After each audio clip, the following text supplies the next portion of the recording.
김민하 기자 어서 오세요. 안녕하세요. 첫 번째 항목은요. 어두워지는 경제 전망입니다. 네, 오늘 정부가 성장률 전망치 결국 낮췄죠.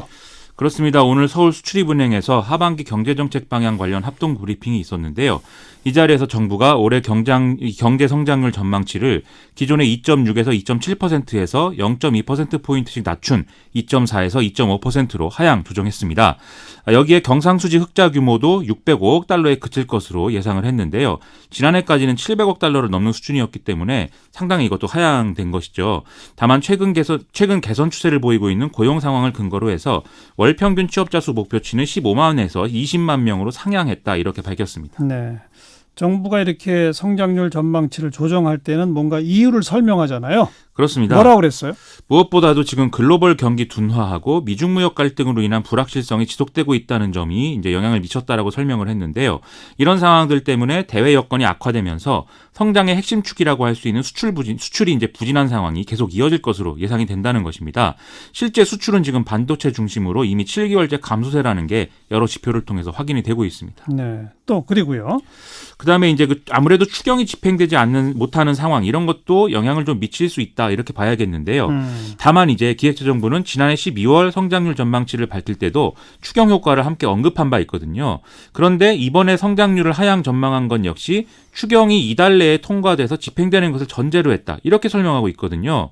즉 추경 집행이 늦어지게 될 경우에는 이 경제 성장 전망이 더 어두워질 수 있다. 이런 얘기인 겁니다. 네. 이 때문에 이제 그 기자들이 2차 추경을 편성할 계획이 있는지를 좀 질문을 하기도 했는데요.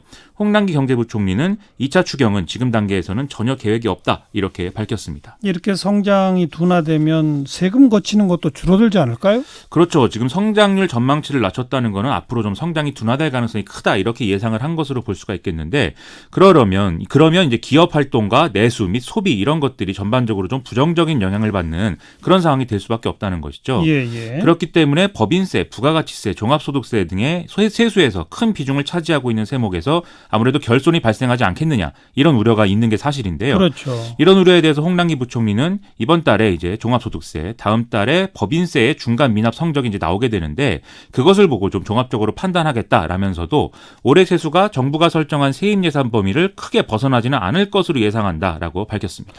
혹시 일본의 그 경제 보복, 무역 보복 이게 영향을 준 건 아닐까요? 이제 그런 질문도 나왔는데요.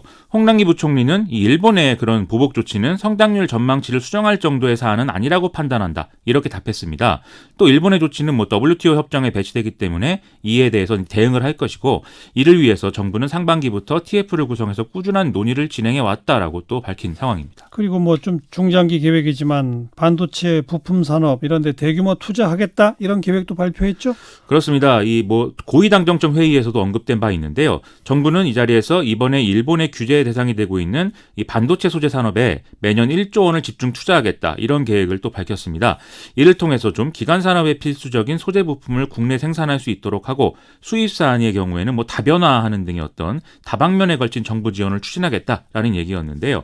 또 정부는 7월 중에 소재 부품 장비 경쟁력 강화 대책을 따로 발표하겠다라고도 얘기를 하고 있습니다. 일단은 반도체로 시작했는데 디스플레이하고 지금 일본이 또 다른 쪽으로도 더 보복이 있을지 모른다는 불안감이 확산돼요.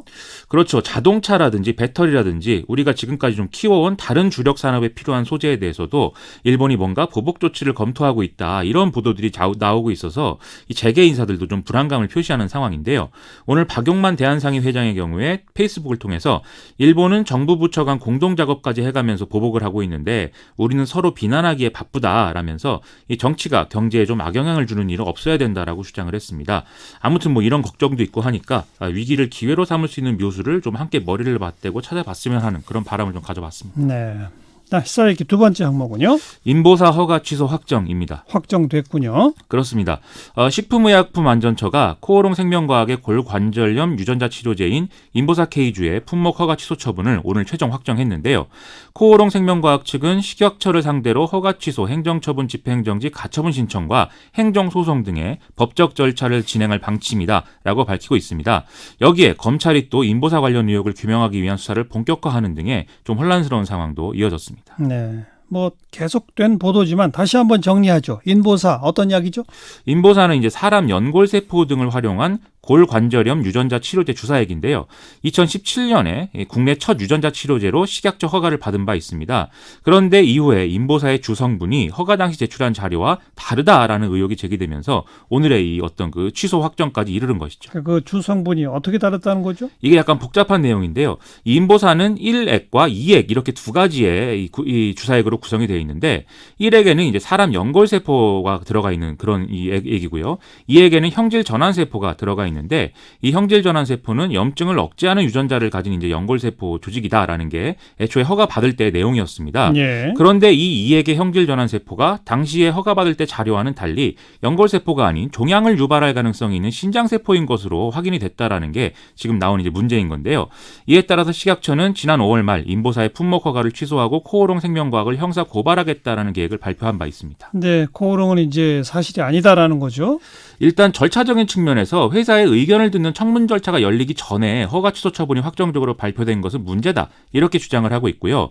그다음에 이 세포 자체가 이제 그 신장 세포인 것은 사실인데 고의적인 조작이나 은폐를 한 것은 아니고 또 식약처가 주관한 모든 임상 시험에서 동일 세포로 진행을 했기 때문에 허가를 받을 당시와 뭐 성분이 이제 달라졌다고 하더라도 안전성과 유효성에는 문제가 없다라는 게 코오롱 측의 공식적인 입장입니다. 예. 따라서 이제 행정소송을 제기하겠다는 것이고요.